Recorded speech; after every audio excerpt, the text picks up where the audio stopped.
Hello dear students, आज हम लोग डिस्कस करेंगे क्लास 9th का second chapter force and laws of motion. जैसा कि आप जानते हो फर्स्ट लेक्चर आपको मिल चुका है और आई होप कि आप लोगों ने उसके एनसीईआरटी के क्वेश्चन कर लिए हैं। तो हम बिना कोई देर किए आज हम लोग स्टार्ट कर रहे हैं force and laws of motion. तो सबसे पहले जैसे कि चैप्टर के अंदर लिखा हुआ है कि फोर्स, तो सबसे पहले हमें फोर्स ही पढ़ना है। फोर्स क्या होता है, तो आप लोग हेडिंग डाल लीजिए फोर्स। फोर्स क्या होता है, एक्चुअली जब हम किसी ऑब्जेक्ट को क्या करते हैं, पुश करते हैं, ठीक है, यानी कि उसको धक्का लगाते हैं, या फिर हम किसी ऑब्जेक्ट को क्या करते हैं, पुल करते हैं, तो वो क्या है, फोर्स है। तो हम लोग क्या लिखेंगे, ए पुश और pull on a body, a push or pull on a body is known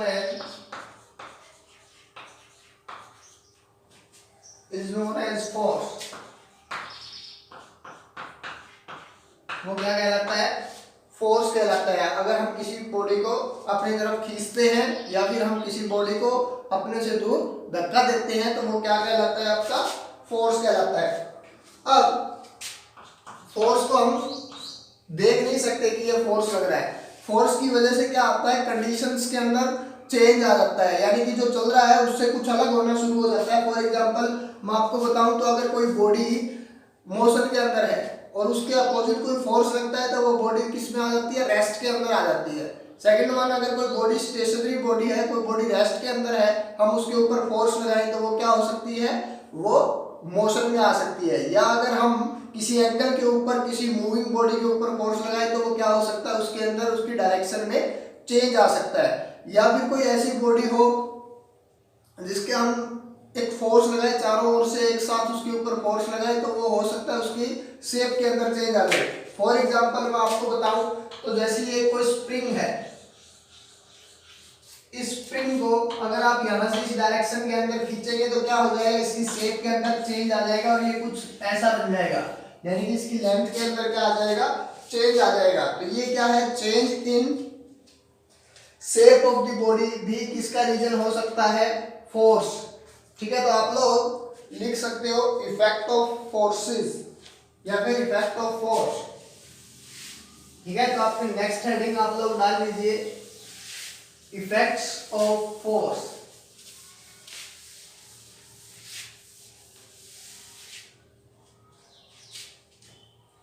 effects of force, यानी कि अगर आप किसी भी ऑब्जेक्ट के ऊपर क्या करोगे, फोर्स लगाओगे तो उसकी वजह से उसके ऊपर कौन कौन से इफेक्ट आ सकते हैं। तो आप फर्स्ट लिखोगे force can move a stationary object.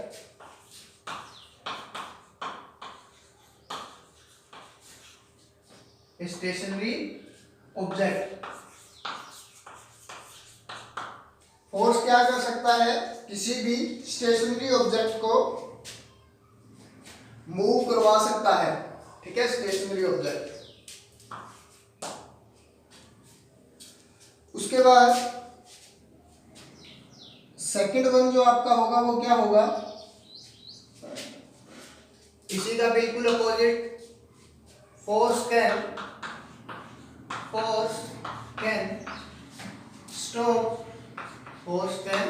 Stop a moving object. Force can stop a moving object, यानी कि अगर कोई बॉडी पहले से मोशन में है और जिस डायरेक्शन में उसका मोशन है उससे अपोजिट हम लोग उसके ऊपर कोई फोर्स लगाए तो वो क्या हो सकती है, रुक सकती है। किसकी वजह से, फोर्स की वजह से। जैसे आपकी तरफ कोई बॉल आ रही है, आपने उसके आगे पाँव लगा दिया तो वो पाँव क्या था, आपने उसको पुश कर दिया, यानी कि उस बॉल को के अंदर क्या आ जाएगा, रेस्ट के पोजीशन में वो बॉल आ जाएगी, आप उस बॉल को रोक दोगे।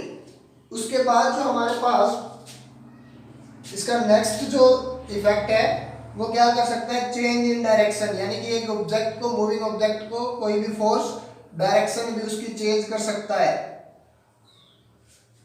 तो आप लोग लिखोगे force can change the direction of a moving object, the direction of a moving object.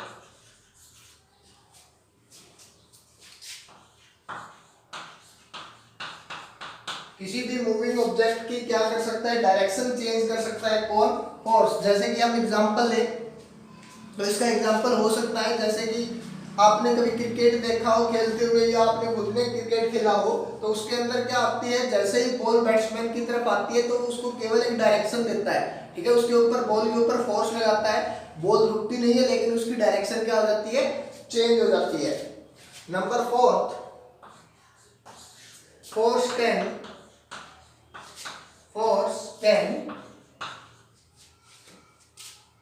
change the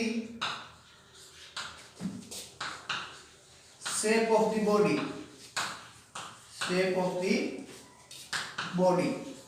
यानी कि फोर्स क्या कर सकता है, किसी भी बॉडी की शेप को चेंज कर सकता है।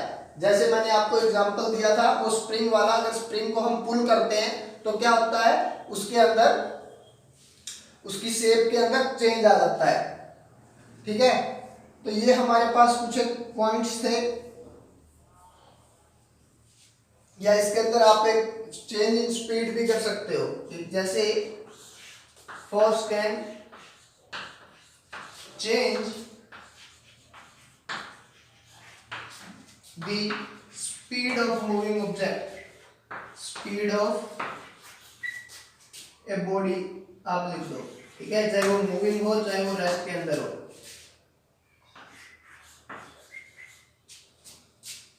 Speed of the body, force can change the speed of the body. तो ये इफेक्ट्स हैं जो फोर्स की वजह से आते हैं। फोर्स को हम वैसे विजुअलाइजेशन नहीं कर सकते कि ये फोर्स लग रहा है, लेकिन जब हम ये इफेक्ट देखते हैं तो हम लोग क्या बता सकते हैं कि अगर ये इफेक्ट हो रहे हैं तो फोर्स कंपल्सरी है, विदाउट फोर्स ये चीजें पॉसिबल नहीं है।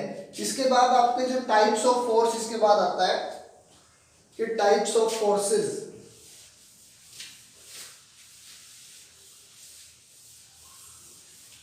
नेक्स्ट आप हेडिंग डाल दोगे टाइप्स ऑफ फोर्स।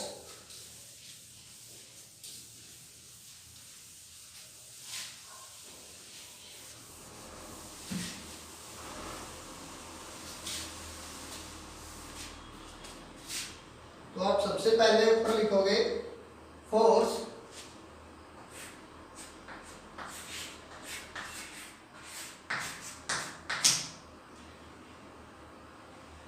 आपने हेडिंग डाली, इसके बाद क्या करोगे, ये कितने टाइप्स का होता है, 2 टाइप का, यानी आप लोग सबसे पहले क्या लिखोगे, types of force, types of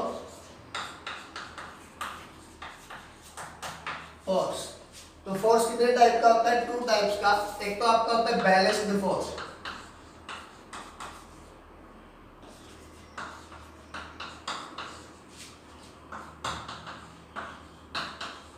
और जो दूसरा आपका होता है वो है अनबैलेंस्ड फोर्स।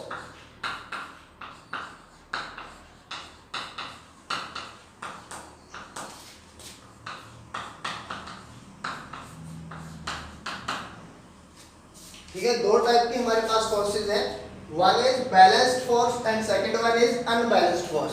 अब आप बैलेंस्ड फोर्स को समझिए, जैसे कोई ये ऑब्जेक्ट है, इसके ऊपर कोई यहाँ से 5 न्यूटन फोर्स लगा रहा है, ठीक है, ऐसा यूनिट ऑफ फोर्स होती है न्यूटन, है ना, ऐसा unit of force is Newton. यहाँ से भी कोई इसके ऊपर 5 न्यूटन फोर्स लगाए, यहाँ से भी इसके ऊपर कोई 10 न्यूटन फोर्स लगे, और यहाँ से भी इसके ऊपर 10 न्यूटन फोर्स लगे, तो क्या होगा, यहाँ से 5 न्यूटन फोर्स लगा, इसने इसको क्या कर दिया, इक्वल कर दिया, यानी कि इसको अपोजिट डायरेक्शन में इतना ही फोर्स इसको यहाँ से लग गया है, यहाँ पर 10 न्यूटन फोर्स था, इतना ही फोर्स ऊपर से 10 न्यूटन लग गया, तो इस बॉडी के अंदर एक्सेलरेशन हम बोल सकते हैं, या फिर इसके अंदर क्या नहीं आएगा, मोशन नहीं आएगा इस ऑब्जेक्ट में, ठीक है, ये पहले अगर रेस्ट पे था तो रेस्ट में ही रहेगा, इसके ऊपर कोई भी इफेक्ट नहीं पड़ेगा, और अगर ये मोशन में था तो मोशन में ही रहेगा, इसके ऊपर कोई इफेक्ट नहीं पड़ेगा। यानी कि हम लोग बोल सकते हैं कि अगर नेट फोर्स क्या हो, जीरो हो, net force is zero, then body के ऊपर जो फोर्स होगा वो क्या होगा, बैलेंस्ड फोर्स। ठीक है, नेट फोर्स जीरो, जैसे कि 5 - 5 0, 10 - 10 0, तो नेट फोर्स जीरो है। बट अगर ये सिचुएशन है अनबैलेंस्ड फोर्स की, तो उसका मतलब अगर यहाँ से 10 न्यूटन है तो यहाँ से हो सकता है 0 हो, 5 हो, 7 हो, ठीक है, 9 हो, लेकिन 10 ना हो। ठीक है, यहाँ पर अगर क्या है, ये अगर 10 है तो भी कोई इफेक्ट नहीं है, इसकी वजह से क्या आ जाएगा, इस बॉडी में अगर यहाँ का फोर्स क्या होगा, कम होगा। ठीक है, लेस देन 10 होगा, यहाँ का फोर्स क्या होगा, लेस देन 10 होगा, तो क्या हो जाएगा, यहां से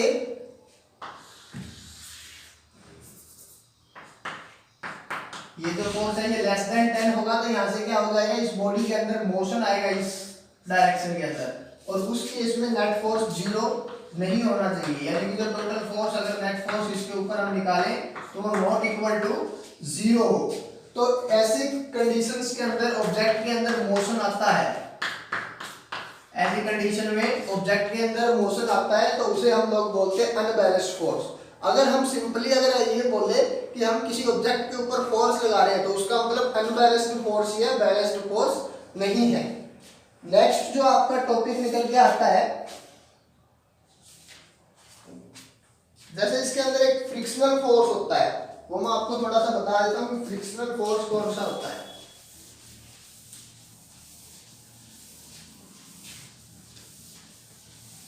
अगर आप इसको वर्ड्स के अंदर लिखोगे, बैलेंस्ड फोर्स और अनबैलेंस्ड फोर्स को, तो आप लोग कैसे लिखोगे, balanced force,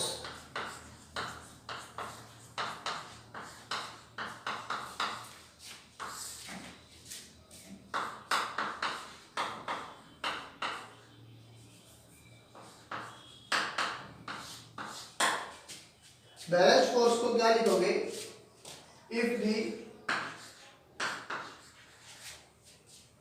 net force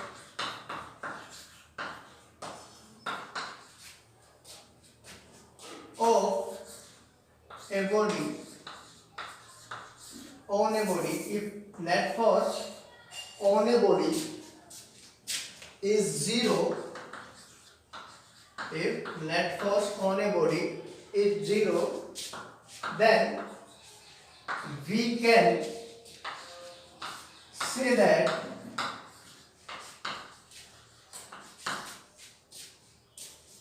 body have a balanced force, a balanced force। अगर कोई ऑब्जेक्ट किसके अंदर है, रेस्ट के अंदर है, तो उसके ऊपर हमेशा क्या होता है, बैलेंस्ड फोर्स होता है। अगर कोई बॉडी रेस्ट में है तो उसके ऊपर हमेशा बैलेंस्ड फोर्स होता है, और अगर कोई बॉडी यूनिफॉर्म मोशन में है, अगर कोई बॉडी यूनिफॉर्म मोशन में है तो उसके ऊपर भी आपका बैलेंस्ड फोर्स होता है।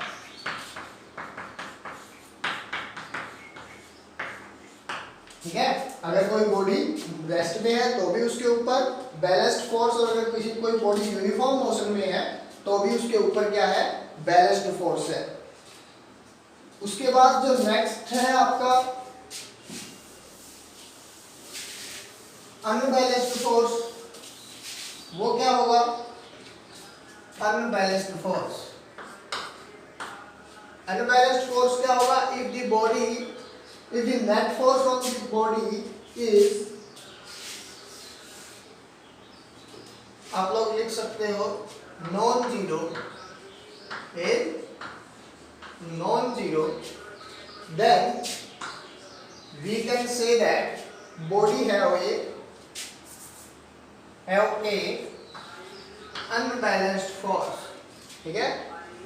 If the net force on a body is non zero, non zero में कुछ भी हो सकता है, उसके ऊपर -1 हो, उसके ऊपर 1 हो, 5 हो, 6 हो, कुछ भी हो, ठीक है। तो उसको क्या बोलेंगे हम लोग, अनबैलेंस्ड फोर्स। और जो अनबैलेंस्ड फोर्स होता है वो किस ऑब्जेक्ट के ऊपर होता है, या तो एक्सेलरेटिंग ऑब्जेक्ट के ऊपर होता है।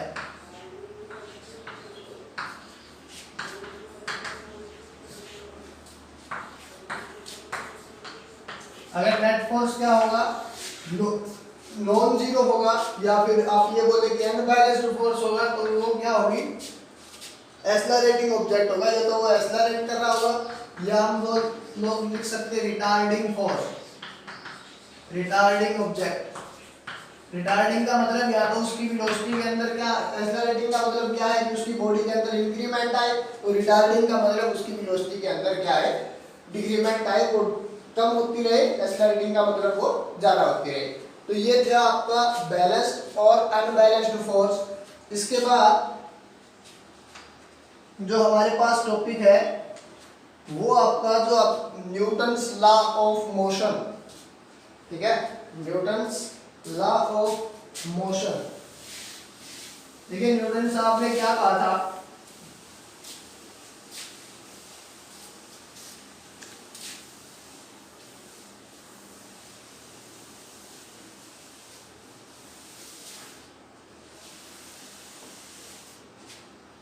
तो आप लोग हेडिंग डालोगे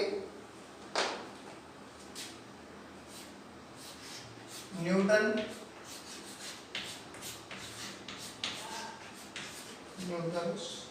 लॉज ऑफ मोशन।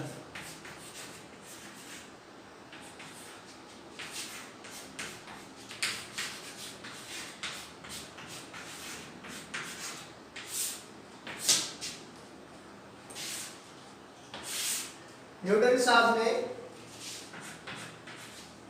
3 लॉज दिए मोशन के ऊपर, जिनको हम बारी बारी से डिस्कस करेंगे। तो सबसे पहले हम जो लॉ कर रहे हैं न्यूटन का, वो है फर्स्ट लॉ ऑफ मोशन, ठीक है। किसके द्वारा दिए गए, न्यूटन द्वारा दिए गए, तो इनको बोलते हैं Newton's first law of motion, Newton's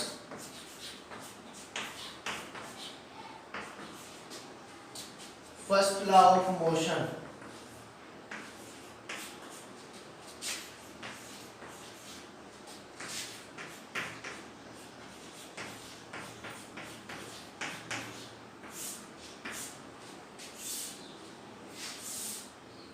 Newton साहब का जो फर्स्ट लॉ था वो क्या कहता है कि अगर कोई ऑब्जेक्ट रेस्ट के अंदर है तो वो क्या रहेगा, रेस्ट के अंदर ही रहेगा जब तक हम लोग उसके ऊपर एक्सटर्नल फोर्स ना अप्लाई करें। यानी कि अगर उसको अपनी मर्जी से छोड़े रखें तो वो ऑब्जेक्ट क्या रहेगा, रेस्ट के अंदर ही रहेगा।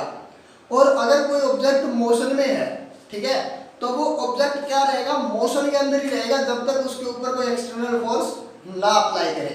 यानी कि जैसे हमने एक बॉल फेंकी और उस बॉल के ऊपर क्या है, हमने कोई भी आगे से फोर्स नहीं लगाया, तो क्या होगा, वो बॉल कभी नहीं रुकेगी, ठीक है। तो ये बात बोली न्यूटन साहब ने। और अगर कोई ऑब्जेक्ट किसके अंदर है, रेस्ट के अंदर है, रुका हुआ है, तो वो क्या रहेगा, रुका ही रहेगा जब तक उसके ऊपर कोई भी फोर्स अप्लाई ना किया जाए। तो हम लोग इसके अंदर लिख सकते हैं according to first law of Newton, according to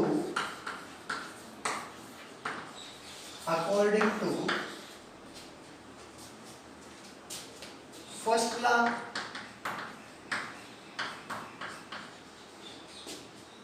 of motion, if a body at rest, it will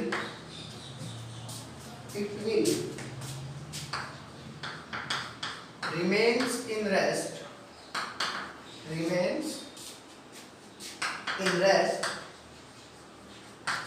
and if it in motion, it will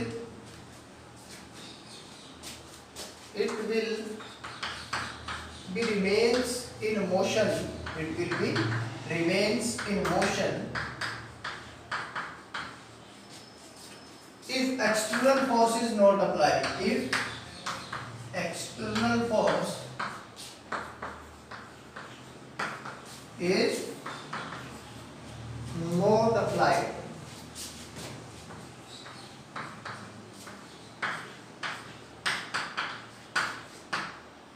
ठीक है, ये न्यूटन का फर्स्ट लॉ था कि क्या है, अगर एक कोई बॉडी रेस्ट के अंदर है तो वो क्या रहेगी, रेस्ट के अंदर ही रहेगी, और अगर कोई ऑब्जेक्ट किसके अंदर है, मोशन के अंदर है, तो वो मोशन के अंदर ही रहेगा जब तक हम उसके ऊपर क्या नहीं करेंगे, कोई एक्सटर्नल फोर्स अप्लाई नहीं करेंगे।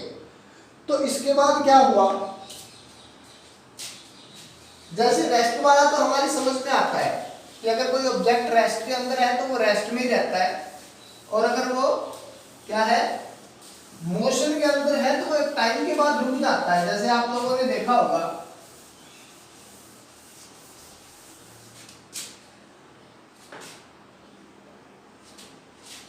जैसे ये कोई बॉल थी, लेट कर लेते हैं हम, ये कोई बॉल थी, इस बॉल के ऊपर यहां से हमने थोड़ा सा फोर्स लगाया तो ये क्या, बॉल घूमती हुई एक जगह पर आकर क्या हो जाएगी, रुक जाएगी।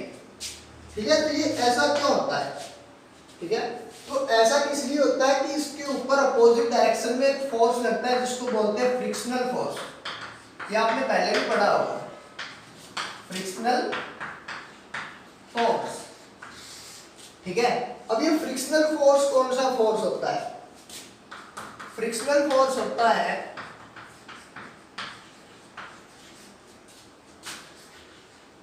इसकी अगर आप डेफिनेशन लिखो तो फ्रिक्शनल फोर्स कौन सा होता है, the force which applied by the force which applied by surface। ठीक है, ये फोर्स कौन सा फोर्स होता है, ऐसा फोर्स जो किसके द्वारा अप्लाई किया गया हो, सरफेस के द्वारा अप्लाई किया गया हो, on which object is placed। ठीक है, वो सरफेस जिसके ऊपर ऑब्जेक्ट को प्लेस किया गया है उस सरफेस द्वारा लगाया गया फोर्स कौन सा होगा, फ्रिक्शनल फोर्स। जो रफ सरफेसेस होती है उनमें फ्रिक्शन ज्यादा होता है, और जो स्मूथ सरफेसेस होती है उनके अंदर फ्रिक्शन क्या होता है, कम होता है। फॉर एग्जांपल अगर हम लोग देखें तो जैसे यहाँ पर कोई स्मूथ सरफेस है, ठीक है, अब स्मूथ सरफेस वाली जगह पर क्या होता है, जैसे कि हमारे ये कुछ स्लाइडर्स लगे होते हैं जिसके ऊपर बच्चे स्लाइड करते हैं, तो ये वाली जो सरफेस है ये क्या है, स्मूथ सरफेस है। ठीक है, इसके ऊपर बच्चे स्लाइड करते हैं और इजीली यहाँ पर आ जाते हैं। लेकिन अगर ये स्मूथ ना हो, रफ सरफेस हो, ठीक है, ये क्या हो, रफ सरफेस, फॉर एग्जांपल यहाँ पे हमने सैंड वगैरह रख रखी है, ठीक है, तो क्या इसके ऊपर स्लाइड पॉसिबल है, तो उसके ऊपर स्लाइडिंग हम लोग नहीं कर पाएंगे। क्यों, क्योंकि वहां पे जो फ्रिक्शन है वो बढ़ जाएगा। सेम सिचुएशन होती है जब ये बॉल, जब हमने इसको फोर्स लगाया, तो अगर ये स्मूथ सरफेस है, ये अगर स्मूथ सरफेस है तो ये बॉल क्या होगी, बहुत आगे जाके रुकेगी, क्योंकि यहाँ पे फ्रिक्शन क्या होगा, कम होगा। और अगर ये क्या है, रफ सरफेस है, यानी कि फ्रिक्शन क्या है, बढ़ जाए, तो उस केस में ये बॉल थोड़ी देर जाने के बाद रुक जाएगी। तो आपको समझ आ गया होगा कि फ्रिक्शनल फोर्स कौन सा होता है। अब इसके बाद में आपको एक का और थोड़ा सा समझा दूं, that is air resistance. Air resistance क्या है, हम क्या करेंगे, अगर किसी बॉल को हम हवा में फेंकें, हम किसी बॉल को हवा में फेंकें, फॉर एग्जांपल इस टाइप से, ये कोई बॉल थी, इसको हमने हवा में फेंक दिया, तो इसकी वजह से भी क्या होता है, बॉल थोड़ी देर हवा में जाने के बाद वापस लैंड कर जाती है। इसका क्या रीजन है, यहाँ पर एयर रेजिस्टेंस वर्क करता है, यानी कि एयर प्रेशर होता है वो इस बॉल के अपोजिट डायरेक्शन के अंदर लगता है। ठीक है, वो क्या करता है, धीरे धीरे बॉल की स्पीड को कम करते रहता है और एक टाइम के बाद बॉल क्या कर जाती है, लैंड कर जाती है। ठीक है, इसके जैसे एक इसके अंदर ग्रेविटेशनल फोर्स होता है, आपका एक पूरा टॉपिक भी आगे ग्रेविटेशनल फोर्स का।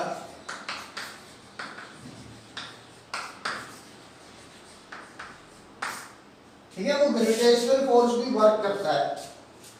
अब इसके बाद जो हमारा नेक्स्ट टॉपिक होगा वो होगा मोमेंटम।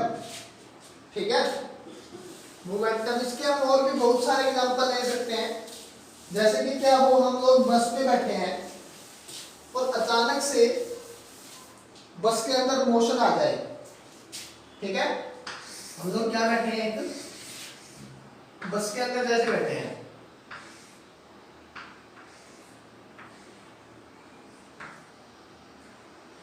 ये एक बस है, इस बस के अंदर पैसेंजर बैठे हैं, एकदम से इसके अंदर क्या आ जाए, मोशन आ जाए।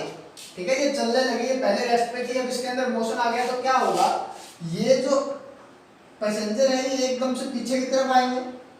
ठीक है, उनको एक झटका सा लगेगा, तो वो किसकी वजह से हुआ कि ये जो पैसेंजर था ये रेस्ट के अंदर ही रहना चाहता था। ठीक है, ये क्या रहना चाहता है, अपनी पोजीशन पर रहना चाहता है, लेकिन एकदम से धक्का लगा तो ये क्या हो गया, एकदम से पीछे आने की इसने कोशिश की। सेकंड वन, अगर यही एग्जांपल है, ये मूविंग ऑब्जेक्ट, ये मूविंग बस थी और एकदम से हमने इसके ऊपर ब्रेक अप्लाई कर दिए। ठीक है, तो ब्रेक अप्लाई करोगे तो क्या होगा, ये ऑब्जेक्ट अब आगे की तरफ जाएगा, यानी कि ये क्या रहना चाहता था, मोशन के अंदर रहना चाहता था, लेकिन इसके ऊपर ब्रेक अप्लाई हो गए तो ये अब क्या करता है, थोड़ा सा आगे की तरफ झुकता है। तो ये बहुत सारे एग्जांपल आप लोग ले सकते हैं न्यूटन्स फर्स्ट लॉ के लिए। अब इसके बाद हमारे पास जो नई term I that is momentum. क्या आ गया हमारे पास नया जो टॉपिक था आपका वो बना momentum.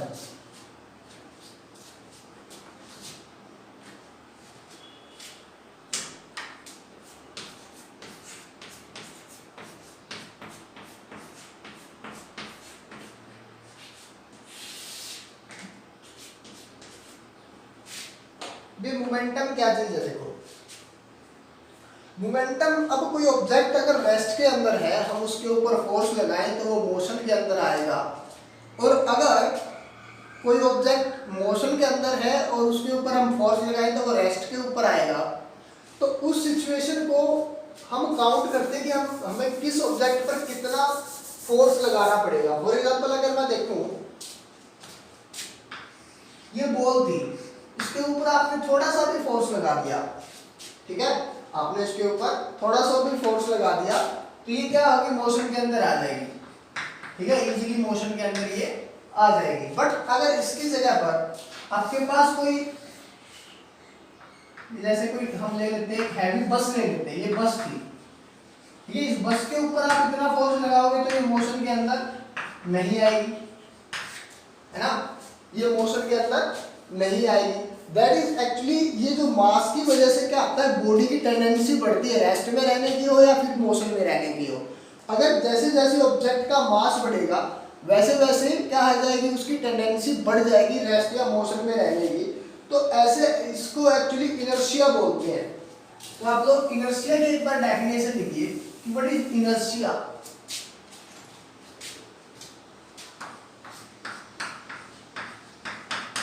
Inertia,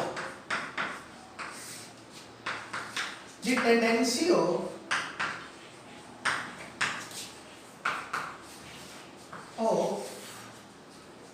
remains in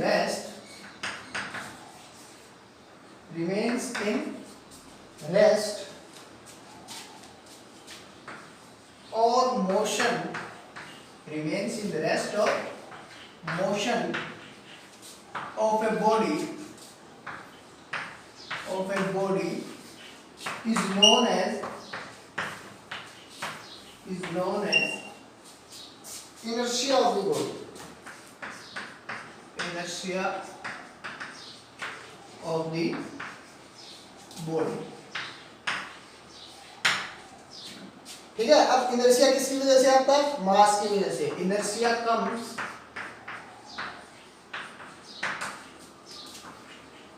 comes due to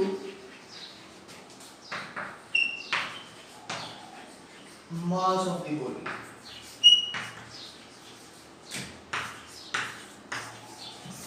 inertia किसकी वजह से आएगा? बॉडी के मास की वजह से आएगा। जैसे जैसे मास बढ़ेगा बॉडी की इनर्शिया भी बढ़ेगा। अब जैसे अगर एक बस को हमें बहुत ज्यादा फोर्स देना पड़ेगा उसको मोशन में लेके आने के लिए, तो सेम वर्क हमें उसको रोकने के लिए भी करना होगा, बहुत ज्यादा फोर्स लगाना पड़ेगा उसको रोकने के लिए भी। अगर किसी बॉल को हम इजीली क्या कर सकते हैं, मूव करवा सकते हैं, तो हम उसको इजीली रोक भी सकते हैं। ठीक है, तो ये था इनर्शिया। इसके बाद हमें जो डिस्कस करना था वो था मोमेंटम। मोमेंटम क्या होता है?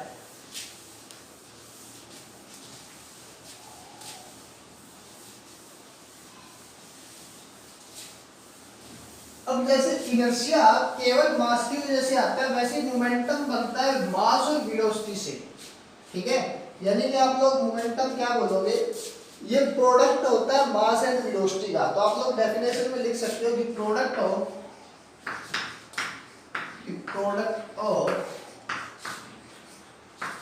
Mass and velocity, mass and velocity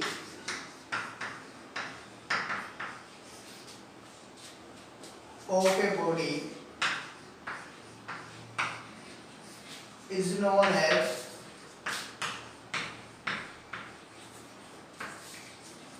momentum of that body, momentum of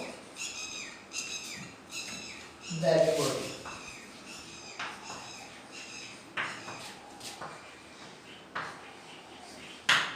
ठीक है, a product of mass and velocity of a body is known as momentum of that body। अब इसको डिनोट करते हैं हम स्मॉल p से। ठीक है, और ये क्या है, ये क्या है, वेक्टर क्वांटिटी है। तो आप लोग क्या लिखोगे, मोमेंटम इज ए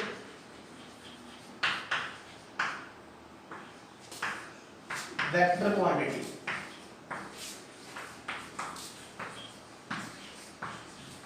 अब ये क्यों है वेक्टर क्वांटिटी? देखो ये मास और वेलोसिटी का क्या होता है, प्रोडक्ट होता है। तो वेलोसिटी क्या होती है, एक वेक्टर क्वांटिटी। इसके अंदर हम लोग क्या करते हैं, डायरेक्शन को काउंट करते हैं, इसलिए मोमेंटम भी क्या बन जाता है आपका, एक वेक्टर क्वांटिटी बन जाती है। तो जिसका फॉर्मूला हम लोग लिख सकते हैं, इसको डिनोट किससे करते हैं, डिनोटेड बाय स्मॉल p। ठीक है, आप लोग ये ऐसा लिख सकते हो, डिनोटेड बाय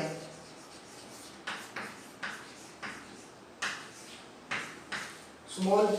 और ये जो ऊपर ये एरो लगा है, अगर किसी भी सिंबल के ऊपर ये एरो हो तो आप उसका मतलब समझ जाइएगा कि वो क्या है, एक वेक्टर क्वांटिटी है, यानी उसके अंदर डायरेक्शन और मैग्नीट्यूड दोनों की बात होगी।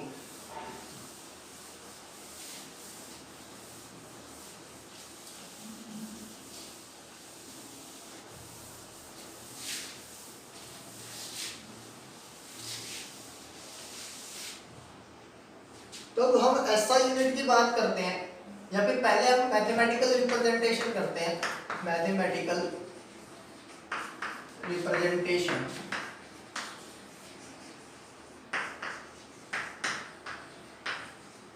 ऑफ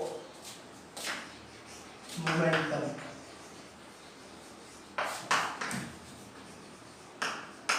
तो मैथमेटिकल रिप्रेजेंटेशन,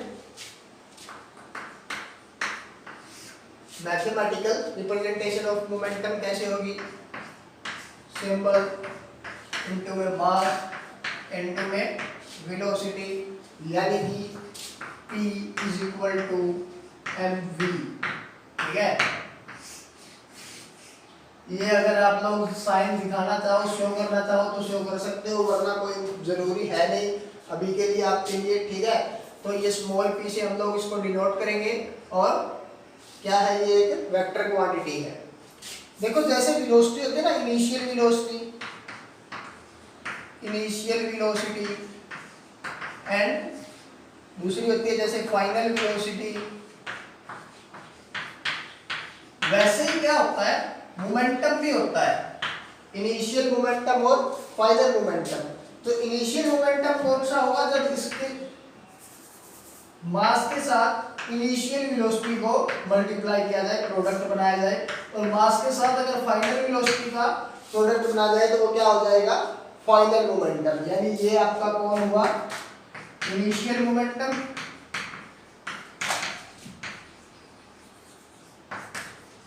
और ये आपका हुआ फाइनल मोमेंटम।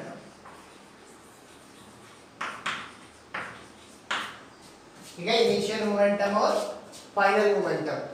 जो आगे आपकी जो नेक्स्ट पार्ट है वो अगर हम इसकी बात करें एसआई यूनिट की,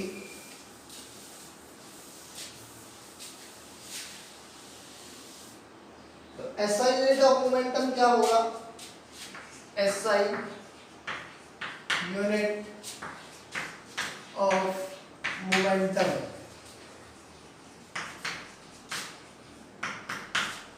एसआई यूनिट ऑफ मोमेंटम फॉर्मूले से, ये ना मोमेंटम का फॉर्मूला मास इनटू में वेलोसिटी, तो अब क्या होगा, मास की एसआई यूनिट केजी, वेलोसिटी की एसआई यूनिट मीटर पर सेकंड, तो that is the SI unit of momentum. ठीक है, केजी मीटर पर second is the SI unit of momentum. ठीक है, अब हम लोग देखो क्या होता है मोमेंटम से, हम लोग कैसे इसके एग्जांपल देख सकते हैं। जैसे अगर किसी ऑब्जेक्ट का मोमेंटम ज्यादा है, ठीक है, तो उसको रोकने के लिए फोर्स की भी हमें ज्यादा जरूरत पड़ेगी। ठीक है, यहाँ पे मैं इनर्शिया की बात नहीं कर रहा हूं, मैं क्या कर रहा हूं, मोमेंटम की बात। फॉर एग्जांपल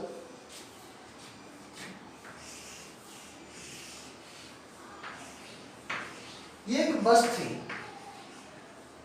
इसकी स्पीड थी 2 kilometre per hour, 2 kilometre per hour. ये अचानक से आपको टकराती है। ठीक है, यहाँ पे कोई पर्सन है जिसको ये टकराती है, तो क्या होगा, इस पर्सन के ऊपर इसका ज्यादा इफेक्ट नहीं आएगा। ठीक है, ये आराम से इसको क्या कर सकता है, इससे टकराकर वो इधर उधर चला जा सकता है, उसके ऊपर ज्यादा इफेक्ट नहीं आएगा। ठीक है, लेकिन इसका मास तो क्या है, बहुत ज्यादा है। दूसरा अगर मैं एग्जांपल दूं, जैसे ये कोई क्रिकेट बॉल है और ये किसी ऑब्जेक्ट को, किसी बॉडी को 150 किलोमीटर पर हार की स्पीड से टकराए। ठीक है, 150 किलोमीटर पर हार की स्पीड से टकराए तो क्या करेगी, किसी भी व्यक्ति को डैमेज कर सकती है। जैसे क्रिकेट के अंदर हम लोग देखते हैं कि जब कोई फास्ट बॉलर किसी बैट्समैन के वो बॉल लगती है किसी फास्ट बॉलर की, तो वो क्या होता है, उससे इंजर्ड हो सकता है। तो सेम कंडीशन में आपको बताना चाहता हूँ कि मास, जैसे इनर्शिया के अंदर मास की हम बात कर रहे थे, वैसे ही वेलोसिटी पर भी क्या होता है, इफेक्ट होता है वेलोसिटी का भी। जैसे वेलोसिटी बढ़ती है तो उस ऑब्जेक्ट को रोकने के लिए आगे से फोर्स की ज्यादा जरूरत होती है, या फिर हमें उससे डिक्रीजिंग उसको वेलोसिटी को रोकने के लिए ज्यादा फोर्स हमें लगाना पड़ता है। अब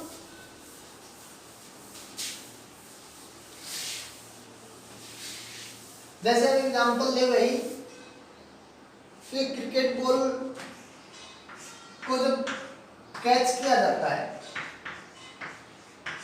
ठीक है, जब एक क्रिकेट बॉल का कैच पकड़ा जाता है तो क्या होता है, आपने देखा होगा कि जो भी क्रिकेटर होगा जो इसको कैच पकड़ेगा, वो क्या करेगा, साथ के साथ जैसे ही बॉल उसकी तरफ आएगी वो साथ के साथ अपने हाथ क्या करेगा, पीछे करेगा, ताकि क्या हो, अब जैसे वो बॉल के साथ साथ अपने हाथ लेके आ रहा है तो उस बॉल के अंदर सडनली से वो रेस्ट के अंदर नहीं आएगी, सडनली उसके हाथ को आगे नहीं टकराएगी, वो क्या करेगी, साथ के साथ पीछे लेता जाएगा। तो उससे क्या होगा, धीरे धीरे बॉल की वेलोसिटी कम हो जाएगी और वो उसके हाथों को इंजर्ड नहीं करेगी। तो that is the reason of momentum. ठीक है, हम लोग ये चीजें डिस्कस कर सकते हैं मोमेंटम के अंदर। अब नेक्स्ट जो आपका टॉपिक बना वो अब आपका आ गया सेकंड लॉ ऑफ न्यूटन, यानी कि Newton second law of motion. अब हम लोग हेडिंग डालेंगे Newton second law of motion. Newton's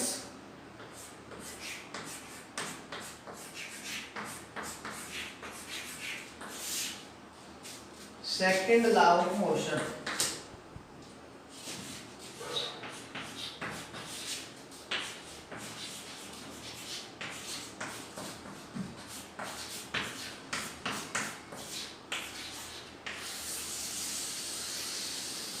Newton second law of motion, इसके में क्या हुआ, इसमें बोला गया, न्यूटन साहब ने कहा कि जो फोर्स है वो डायरेक्टली प्रोपोर्शनल है चेंज इन मोमेंटम के, चेंज इन मोमेंटम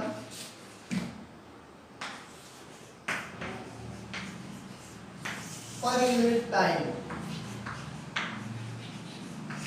ठीक है, क्या बोला गया कि जो फोर्स है वो डायरेक्टली प्रोपोर्शनल है चेंज इन मोमेंटम पर यूनिट टाइम के। तो इसको हम लोग क्या कर सकते हैं, हम लोग इसको वर्ड्स के अंदर लिखेंगे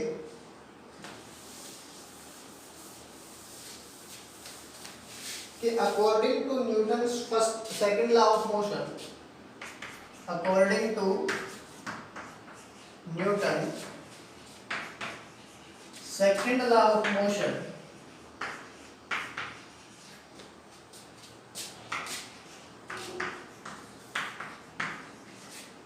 force is directly proportional to, force is directly proportional to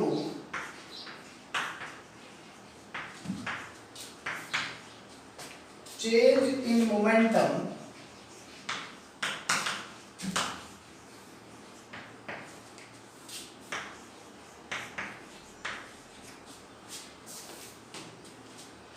force is directly proportional to change in momentum per unit time, per unit time। ठीक है, यानी कि अगर मैं इसको मैथमेटिकली रिप्रेजेंटेशन इसका करें, मैथमेटिकली इसको हम लिखें, मैथमेटिकली रिप्रेजेंटेशन,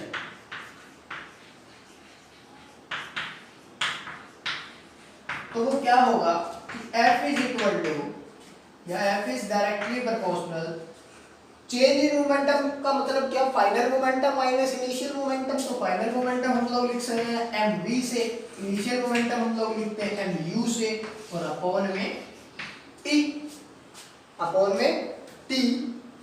तो अगर मैं इसको एज ए फॉर्मूला लिखूं, देखो वैसे इसके लिए कांस्टेंट की जरूरत पड़ती है, लेकिन यहाँ पे कांस्टेंट क्या है, 1 है, इसलिए हम डायरेक्ट लिख रहे हैं F is equal to mv minus mu by t।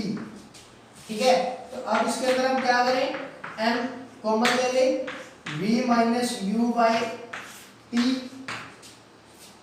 F is equal to m हमारा कॉमन आ गया, v minus u by t। Next step हम लोग जो करने वाले हैं वो क्या है कि आप लोगों ने एक्सेलरेशन की डेफिनेशन पढ़ी होगी कि change in velocity per unit time यानी v minus u by t is equal to a। तो आप लोग क्या कर दोगे, यहाँ पे इसको a पुट कर दोगे, तो ये फॉर्मूला आ गया हमारे पास, F is equal to ma, F is equal to ma, that is the formula of force, mass into acceleration. ऐसा यूनिट मैंने आपको इसकी पहले भी बताई थी, एक बार फिर से हम लोग लिख सकते हैं, ऐसा यूनिट ऑफ फोर्स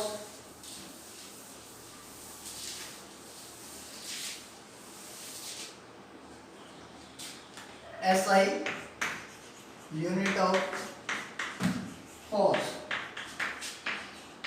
जो मैथमेटिकल रिप्रेजेंटेशन आया फोर्स का वो इसी सेकंड लॉ ऑफ मोशन से आया कि F is equal to mass के लिए kg, एक्सेलरेशन के लिए मीटर पर सेकंड स्क्वायर, यानी ये इसकी SI यूनिट है।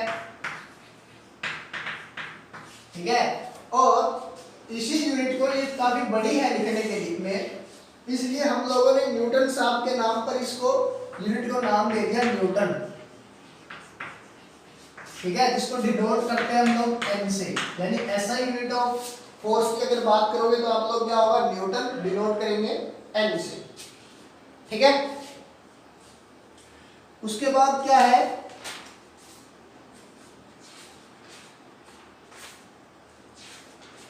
आपका आ जाता है Newton third law.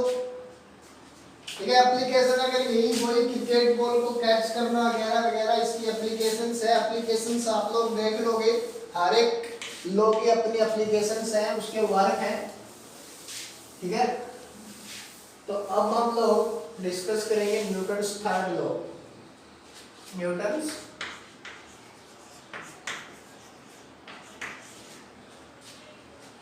Third law of motion.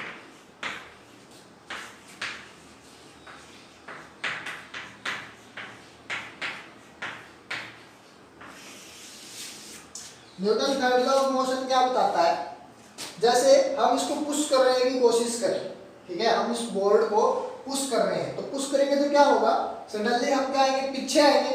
ठीक है, तो पीछे आने का रीजन क्या हुआ कि ये बोर्ड भी हमारे ऊपर क्या लगा रहा है, फोर्स लगा रहा है, ऐसा न्यूटन साहब ने बोला। ठीक है, ये बोर्ड भी क्या कर रहा है, हमारे ऊपर एक फोर्स लगा रहा है। वो फोर्स कितना होगा, जितना हम इसको जोर से दबाएंगे उतना ही हम लोग पीछे आएंगे, यानी जितना फोर्स हम लोग लगा रहे हैं उतना ही फोर्स हमारे अपोजिट डायरेक्शन के अंदर कौन लगा रहा है, ये बोर्ड लगा रहा है। फॉर एग्जांपल अगर आप लोग स्विमिंग करते हो, स्विमिंग करते हैं तो एकदम से हम लोग क्या करते हैं, किसी भी किनारे पर आकर किसी दीवार को क्या करते हैं, पुश करते हैं और एकदम से वापस आ जाते हैं। या फिर हम लोगों ने स्केटिंग शूज डाले हो, उसकी वजह से भी हम अगर वो डाल रखे उसके बाद हम किसी दीवार को क्या करें, फोर्स करें, फोर्स लगाएं किसी दीवार पर, तो हम क्या आएंगे, पीछे की तरफ आ जाएंगे। अब हमारे फोर्स से इसके अंदर तो मोशन नहीं आएगा क्योंकि इसका मास क्या है, बहुत ज्यादा है, दीवार का मास बहुत ज्यादा है। अब इसका हम लोग लिखते हैं according to Newton third law of motion, according to Newton third law of motion, according to Newton's third law of motion, every action have a equivalent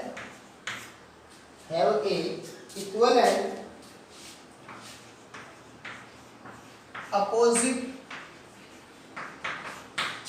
reaction।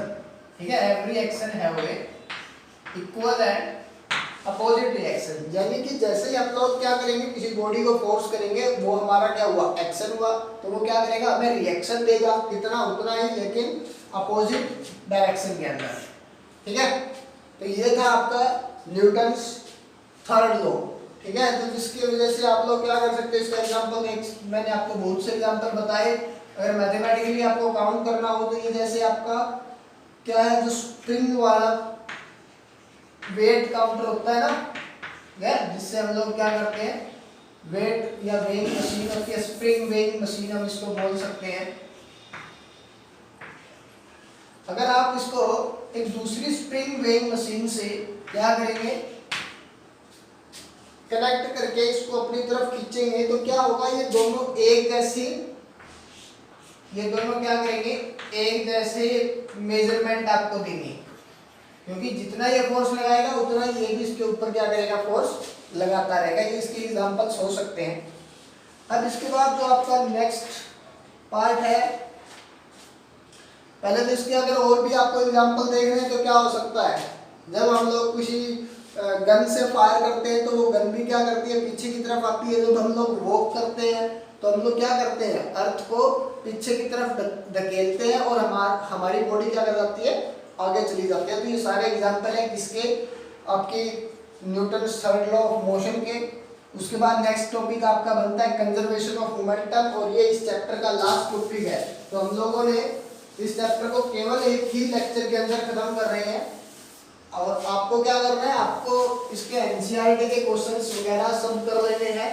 और आई होप कि आपने मोशन चैप्टर जो मैंने पहले पढ़ाया था उसके सभी क्वेश्चंस कर लिए होंगे। ठीक है, तो अब आप लोग क्या लिखोगे, conservation of momentum, conservation of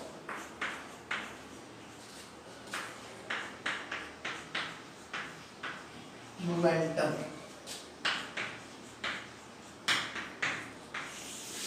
conservation of momentum के अंदर क्या है, देखो मोमेंटम कंजर्व कैसे होता है, जैसे ये एक कोई ट्रक था, ठीक है, और यहां पर ये कोई कार भी, ये आपस में टकराए, ठीक है, ये आपस में टकराए, आपस में टकराने के बाद क्या हुआ, इसकी वेलोसिटी के अंदर भी चेंज आया, इसकी वेलोसिटी के अंदर भी चेंज आ गया। लेट कर लेते हैं, ये इस ऑब्जेक्ट के ऊपर जो फोर्स लगा रहा है ये F1 है, ये जो फोर्स लगा रहा है ये F2 है, ठीक है। According to Newton's third law every action have equal and opposite reaction, यानी F1 इज इक्वल टू क्या होगा, माइनस ऑफ F2। जितना फोर्स ये उस ऑब्जेक्ट पे लगाएगा उतना ही फोर्स ये वो ऑब्जेक्ट भी इसके ऊपर लगाएगा, ठीक है। तो अगर मैं लिखूं कि क्या है, जो पहले इसका इस ऑब्जेक्ट का मास हम लोग लेट कर लेते हैं m1 है और इसका मास क्या है m2, तो जो m1 है वो किस वेलोसिटी से आ रहा था, लेट कर लेते हैं इसकी इनिशियल वेलोसिटी u1, ठीक है। m1 था वो क्या आ रहा था, u1 वेलोसिटी से आ रहा था, और जब स्ट्राइक करने के बाद ये आपस में टकराने के बाद जो m1 था उसकी वेलोसिटी क्या हो गई v1, ये मैं लेट कर लेता हूँ कि इसकी वेलोसिटी कितनी हो गई v1 हो गई, और जो m2 था उसकी इनिशियल वेलोसिटी थी लेट कर लेते हैं u2, और जो टकराने के बाद स्ट्राइक करने के बाद इसकी वेलोसिटी हो गई v2। समझ गए आप सब सभी सारी कंडीशन। एक ट्रक था जिसकी वेलोसिटी कितनी थी u1 और दूसरा इनिशियल वेलोसिटी क्या थी उसकी u1, और एक जो आपकी कार थी उसकी इनिशियल वेलोसिटी थी कितनी u2। वो आपस में टकराए, टकराने के बाद जो ट्रक था उसकी जो वेलोसिटी निकल के आई वो v1 हो गई, और जो आपके पास कार थी उसकी वेलोसिटी क्या हो गई v2। m1 is the mass of the truck and m2 is the mass of the क्या mass of the car। तो अगर मैं F1 लिखूं, ठीक है, ये मैं इसके अंदर पुट कर रहा हूं, ये पूरा हम टाइम ले लेते हैं, टाइम t, टाइम क्या था आपके पास t। F1 फोर्स क्या होता है, चेंज इन मोमेंटम पर यूनिट टाइम। तो क्या हुआ, मैंने लिखा चेंज इन मोमेंटम कितना हुआ, फाइनल मोमेंटम कितना है F1 के लिए m1 v1 minus m1 u1, m1 v1 minus m1 u1 upon में टाइम t, ठीक है। m1 u1 माइनस में m1 v1 माइनस में m1 u1 is the for truck, या फिर आप लोग बोल सकते हैं F1 के लिए। F2 के लिए माइनस ऑफ क्या m2 v2 minus m2 u, ठीक है। ये पूरी F1 की जगह हम लोग क्या डाल दिया, चेंज इन मोमेंटम यानी m1 v1 minus m1 u1 upon t, और यहाँ पर भी हम लोगों ने क्या डाल दिया, चेंज इन मोमेंटम पर यूनिट टाइम यानी कि माइनस m2 v2 माइनस में m2 u2। t से t तो यहाँ कैंसिल हो गया, t से t यहाँ पे क्या हो गया, कैंसिल आउट। तो अब इसको हम आगे लिख रहे हैं,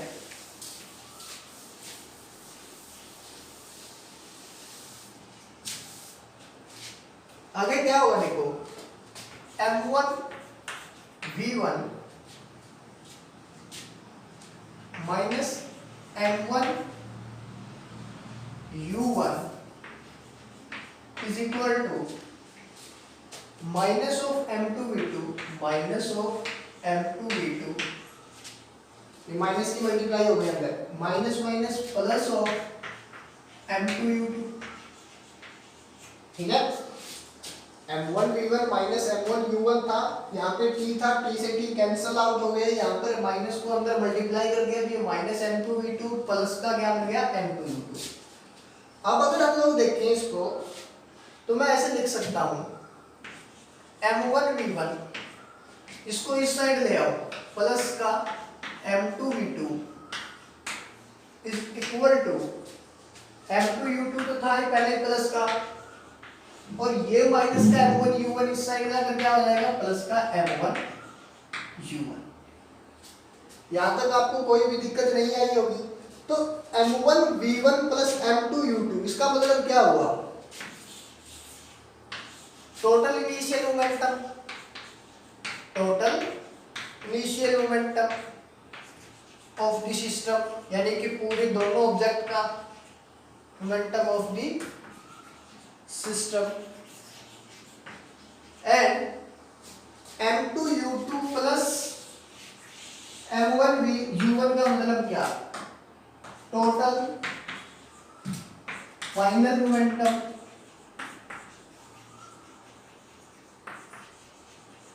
ऑफ द सिस्टम।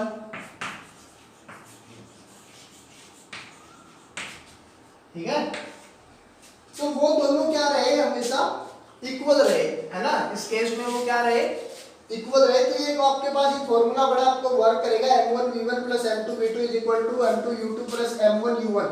ये आप लोग माइंड में रखना, बड़ा इंपॉर्टेंट फॉर्मूला है, और इसको हम वर्ड्स में आप लिखेंगे,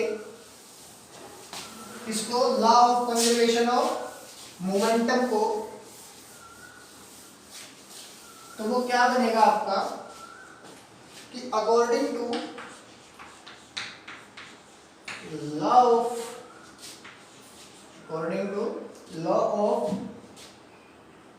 conservation of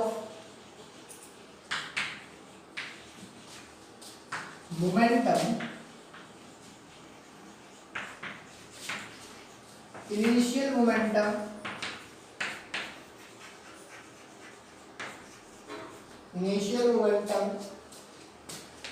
of a system is equal to total final momentum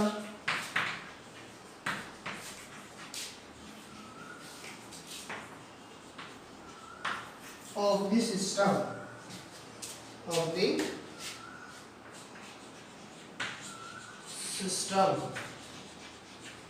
यहाँ पर आप लोग क्या लिख सकते हो, total initial momentum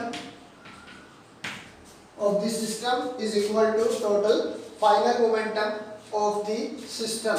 means that momentum neither be created nor be destroyed. ये भी आप लोग लिख लोगे,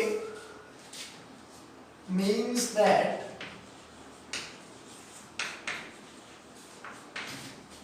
तो momentum neither be created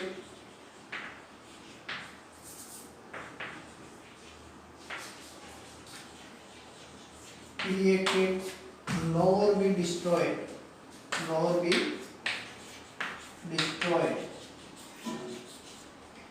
it is conserved for a system, it is conserved for a system। ठीक है, it is conserved for a system। इतनी बात आप लोग डाल दोगे तो ये आपका क्या हो जाएगा, कंप्लीट मोमेंटम की डेफिनेशन और law of conservation of momentum आप इससे इजीली समझ पाओगे। ठीक है, इसके ऊपर कौन कौन वर्क करता है, इसके ऊपर वर्क करता है जैसे कि रॉकेट। ठीक है, जब रॉकेट क्या होती है, अपवर्ड डायरेक्शन के अंदर फ्लो करती है कोई भी रॉकेट। ठीक है, लेट कर लो ये एक रॉकेट है, तो क्या एप्लीकेशन, इसके अंदर गैसेस डिफ्यूज होती है। ठीक है, गैसेस डाउनवर्ड डायरेक्शन के अंदर डिफ्यूज होती है और इनकी वेलोसिटी बहुत ज़्यादा होती है, तो ये गैसेस होती है। ठीक है, लेकिन इनका रेट तो लाइट होता है। ये इतनी ज़्यादा वेलोसिटी से डाउनवर्ड डिफ्यूज होती है कि जो ये ऊपर मास तो हाई है रॉकेट का, लेकिन फिर भी ये भी क्या होता है, बहुत ही हाई स्पीड से ऊपर की तरफ चला जाता है, because action and reaction are equal and opposite. ठीक है, तो वेलोसिटी इस गैस से तो इस रॉकेट की कम होगी, लेकिन फिर भी वो क्या होगी, बहुत ज्यादा हाई वेलोसिटी होगी। तो ये कुछ एक एप्लीकेशंस थी कंजर्वेशन ऑफ मोमेंटम की। ठीक है, तो आप इसमें क्या लिख सकते हो, इसके अंदर आप लोग ऐसा भी लिख सकते हो, total momentum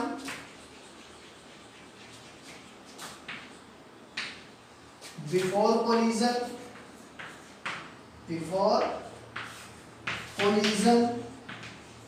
is equal to total momentum after collision. Collision से पहले और कोलिजन के बाद जो मोमेंटम रहता है वो क्या रहता है, सेम रहता है। तो इस प्रकार से आपका ये जो चैप्टर था force and laws of motion ये कंप्लीट होता है।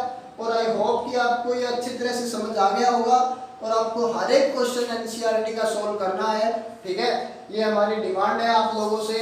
और अगर आपने अभी तक इस चैनल को सब्सक्राइब नहीं किया है तो कर लीजिए। थैंक